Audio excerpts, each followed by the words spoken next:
રાજ્ય સરકારના કેબિનેટ મંત્રી શ્રી જીતુભાઈ વાઘાણી સ્ટુડિયો ઓન વ્હીલ્સના મહેમાન બન્યા. ગુજરાત ફર્સ્ટના નવતર પ્રયાસને બિરદાવતા ચેનલ હેડ ડોક્ટર વિવેક કુમાર ભટ્ટ સાથે રાજ્યની સુખાકારી માટે કઈ દિશામાં સંવાદ કર્યો એ જાણીએ.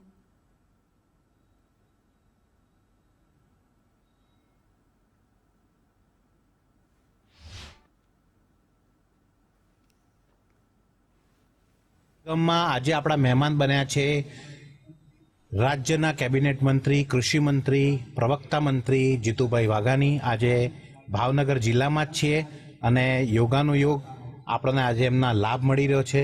સૌથી પહેલાં સ્વાગત છે જીતુભાઈ અમારા સ્ટુડિયો ઓન ધ વ્હીલ્સમાં.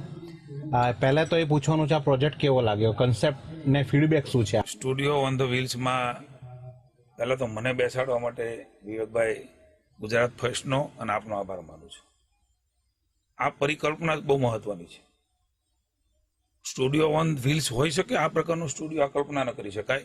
હું ગુજરાત ફર્સ્ટને ખૂબ ખૂબ શુભેચ્છા આપું છું અને ખાસ કરીને જે પ્રકલ્પો આપે લીધા છે વિવેકભાઈ, એમાં માત્ર ન્યૂઝ નથી, માત્ર સમાચાર નથી, માત્ર ટીઆરપી નથી, એવું હું અનુભવી રહ્યો છું. કારણ કે એમાં તમે જે પ્રકલ્પો લીધા છે, પ્રગતિશીલ ખેડૂત લીધા છે, યુવાનોનો સંવાદ લીધો છે, ગામના મંદિરો લીધા છે, ગામના સંસ્કૃતિને આપણે ઉજાગર કરી છે.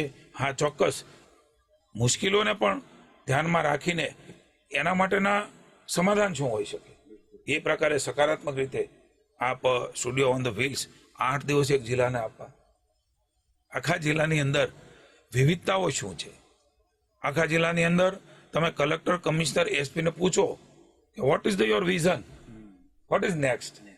તમે અધિકારી છો, હું મંત્રી છું, તો મારો દ્રષ્ટિકોણ શું છે જિલ્લા માટે, રાજ્ય માટે.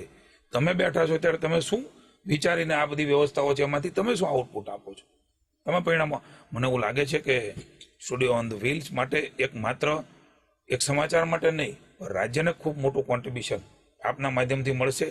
મને ઓન કેમેરા કહેતા આનંદ થાય છે કે હું તમારા જે ફીડબેકો છે એ આપની પાસેથી મેળવી અને અમારા રાજ્ય ભૂપેન્દ્રભાઈના નેતૃત્વની અંદર ભાઈ શ્રી નાયબ મુખ્યમંત્રી હર્ષભાઈના માર્ગદર્શન નીચે ચાલતી આ સરકારમાં અમે ભરોસો આપીએ છીએ આપના વતી રાજ્યની જનતાને કે એમાં જે કંઈ કરવું ઘટે, જે દેખાતું હોય જિલ્લામાંથી તમારી પાસે જે મળ્યું છે એમાં સરકાર તરીકે અમે પ્રજા માટે શું કરી શકીએ, એના માટે અમે પણ આમાં તમારામાંથી ભેગું કરી અને રાજ્યની જનતા માટે, જેમ નરેન્દ્રભાઈ મોદી સાહેબ આત્મનિર્ભર ભારત બનાવવા માટે ગામડાને સમૃદ્ધ કરવા, જિલ્લાને સમૃદ્ધ કરવા.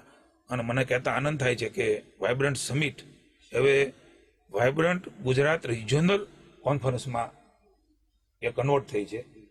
જિલ્લામાં પણ એના સેમિનારો થયા છે.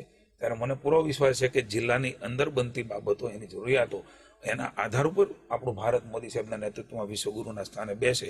એમાં આપણો રોલ પણ બહુ મહત્વનો રહેશે. સરકાર તરીકે હું આપને વિનંતી કરું છું કે આપણી પાસે જે મટીરિયલ છે એ મટીરિયલમાંથી સરકારને કરવા જેવું હોય અમને ચોક્કસ આપજો અને હું એમાં પરિણામ પણ મળે એના માટેના પ્રયાસો કરીશ.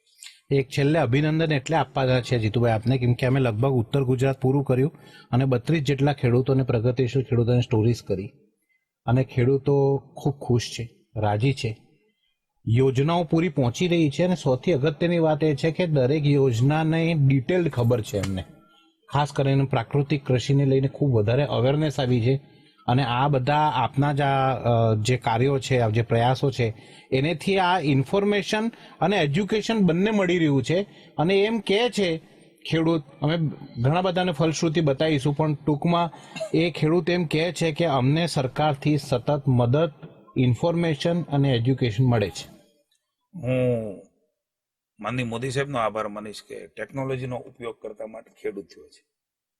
અમારું કૃષિ પોર્ટલ, અમારી અનેક પ્રકારની એપ્લિકેશનો, અમારું ડેટા સેન્ટર એટલે કે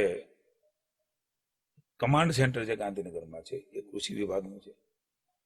ખેડૂત એસએમએસમાં, વોટ્સએપમાં, એપમાં, કૃષિ પોર્ટલમાં તમામ પ્રકારની યોજનાઓ જોઈ રહી છે. અને આ રાજ્યની અંદર કૃષિ પોર્ટલની સફળતા, મને આનંદ છે કે તમે આખી વાતને સકારાત્મક લીધી છે. હું વિશેષ અભિનંદન ગુજરાત ફર્સ્ટના વિવેકભાઈ આપવા માંગુ છું કે જ્યારે નકારાત્મકતા ફેલાવવાનો પ્રયાસ ચારે બાજુથી થતો હોય છે, પણ સકારાત્મક ફેલાવીને સકારાત્મક રીતે માણસને આત્મવિશ્વાસ ઉભો કરવો એ ખૂબ મોટી ચેલેન્જ હોય છે. અને એ ચેલેન્જમાં તમારું કોન્ટ્રીબ્યુશન મને ધ્યાનમાં છે કે મહેસાણાની અંદર જે પ્રગતિશીલ ખેડૂત તમે શોધ્યા છે ને, એ વિશેષ પ્રગતિશીલ ખેડૂત છે.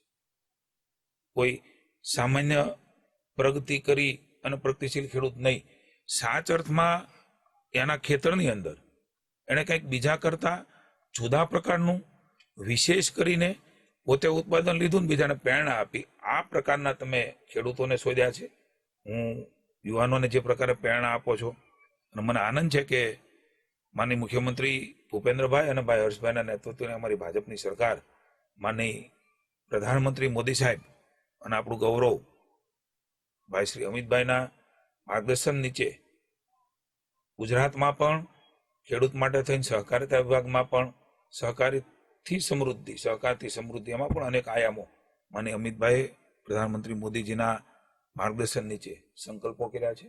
હું જોઈ રહ્યો છું કે ગુજરાતના ખેડૂતોનું ભવિષ્ય આવનારા દિવસોની અંદર મોદી સાહેબના નેતૃત્વની અંદર એમણે જે નક્કી કર્યું છે એ પ્રકારે ખેડૂતો સ્વીકાર આથી વધારે કાંઈ હોતું નથી. સૌથી વધારે રોજગારી આપનાર એ કૃષિ છે અને એમના જીવનનો ઉદય થાય, આથી વધારે આનંદ, એમના જીવનની સમૃદ્ધિ આવે, એની આમદની વધે અને એને નિજાનંદ મળે. આનાથી વધારે સરકારને લગભગ કશું જોતું ન હોય. સર્વ સમાજનું બધાનું ભલું થાય, પણ ખેડૂત જે છે, ખેતમજૂર છે, એના જીવનની અંદર બદલાવ થાય, એની જે તમે સ્વીકૃતિ અમને અપાવી છે કે એ લોકો સમજે છે. આ સમજણને વધારે ઊંડાણપૂર્વક લઈ જઈને નવા આયામો ઉમેરીને એમના જીવનને વધારે સમૃદ્ધ બનાવવાના પ્રયાસ કરીશું. ખૂબ ખૂબ ધન્યવાદ. Thank you.